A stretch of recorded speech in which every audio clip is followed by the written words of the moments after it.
Bonjour mes chers amis, comme tous les week-ends, ma vidéo concernant l'Ukraine. De nombreuses informations, autant positives que négatives pour l'Ukraine.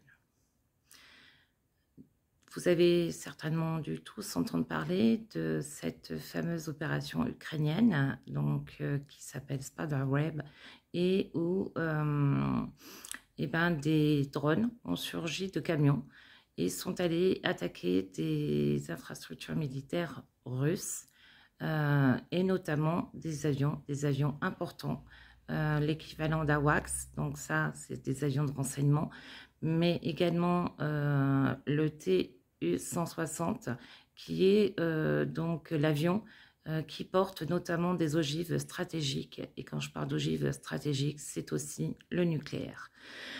Donc sacré coup là, des services secrets ukrainiens. Services secrets ukrainiens qui n'en sont pas restés que là, puisque nous avons également le pont de Kerch qui a à nouveau été touché pour la 3e fois.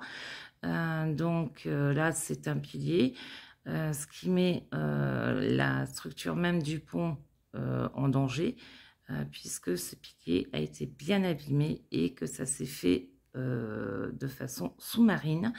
Donc là aussi, encore félicitations aux services secrets ukrainiens. Cependant, il ne faut pas oublier que Poutine continue également de pilonner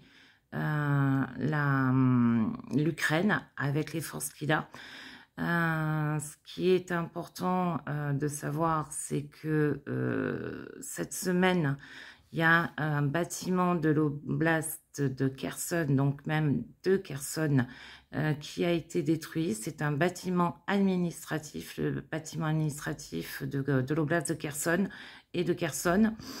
Lorsqu'un pays s'attaque à un symbole étatique ou un symbole d'une région, notamment administratif, c'est déjà une attaque sur un bâtiment civil et non pas sur des bâtiments militaires. Autre chose importante, c'est une façon aussi de s'attaquer à un symbole, celui de la démocratie. Démocratie que ne supporte pas Poutine, vous le savez bien. Autre chose importante, c'est Trump et Musk. Alors, vous me direz quel rapport avec l'Ukraine? J'y viens.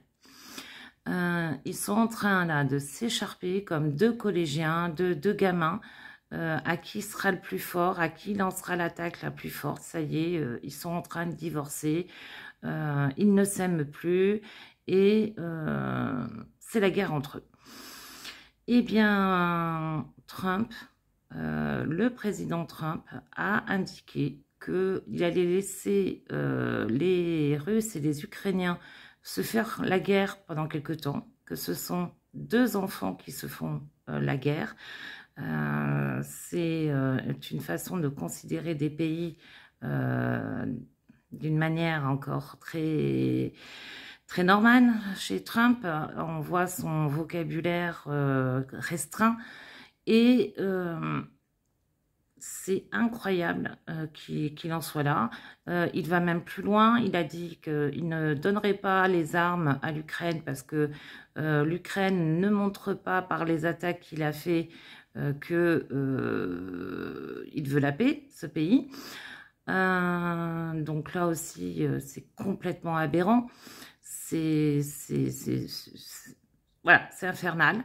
Et par conséquent, là aussi, il essaye de faire en sorte que le Congrès, et notamment les sénateurs américains, n'aillent pas voter de suite maintenant une loi mettant des sanctions aux pays qui feraient du commerce avec la Russie. C'est là aussi une aberration parce que le but, c'est de faire en sorte que la Russie ne puisse plus gagner d'argent. Et puis bon, c'est à se demander ce que Poutine raconte à Trump lors des échanges téléphoniques. Les autres membres du G7 ont réussi à imposer la présence de l'Ukraine lors du G7 pour pouvoir échanger. Merci donc le Canada. Et voilà, on en est toujours à ce niveau-là de discussion et de façon de faire du côté américain concernant l'Ukraine. Et ça devient vraiment insupportable. Autre chose importante, alors, vous me direz, oui, quelle importance, mais c'est la symbolique, vous comprendrez. Il y a une compétition de canoë-kayak, les mondiaux de 2025, dans la ville de Pau. Pau étant la ville du Premier ministre français et étant la ville dans laquelle Tony Estanguet a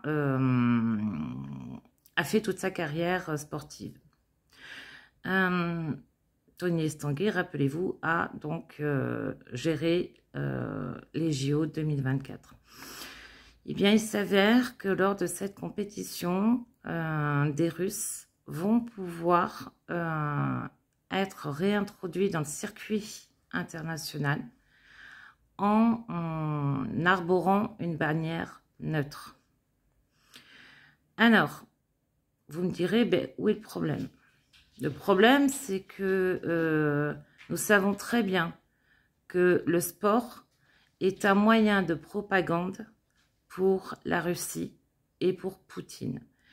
Quand bien même ils sont sur bannière neutre, tout porte à croire, avec les éléments que j'ai, que les sportifs seraient, et je le dis bien au conditionnel, seraient proches du Kremlin. C'est inadmissible. C'est d'autant plus inadmissible qu'au niveau du symbole, c'est quand même l'avis du Premier ministre de la France. Et pour être en contact avec la communauté ukrainienne du côté de Pau, bien évidemment, il y a une incompréhension, mais il n'y a pas que la communauté ukrainienne, il y a même leur soutien et les soutiens de la communauté ukrainienne dont je fais partie, bien sûr. Et mais c'est incompréhensible. Incompréhensible. La République des Pyrénées, donc le journal local, indique que par ailleurs, le ministère n'a pas répondu, que la Fédération française de kayak a botté en touche, et toujours dans ce journal, on apprend que le ministère des Sports, donc répond pas, botte en touche. Il en a été le cas, selon toujours la République des Pyrénées, par le Premier ministre lui-même, et c'est incompréhensible. Donc, par conséquent, nous avons monté une pétition que vous pouvez signer. Je vais vous mettre le lien dans la description. Nous comptons sur votre soutien, car hier encore, à Lousk, des athlètes ont été ciblés. Ils étaient dans un hôtel pour faire une préparation physique, donc ciblés par les Russes.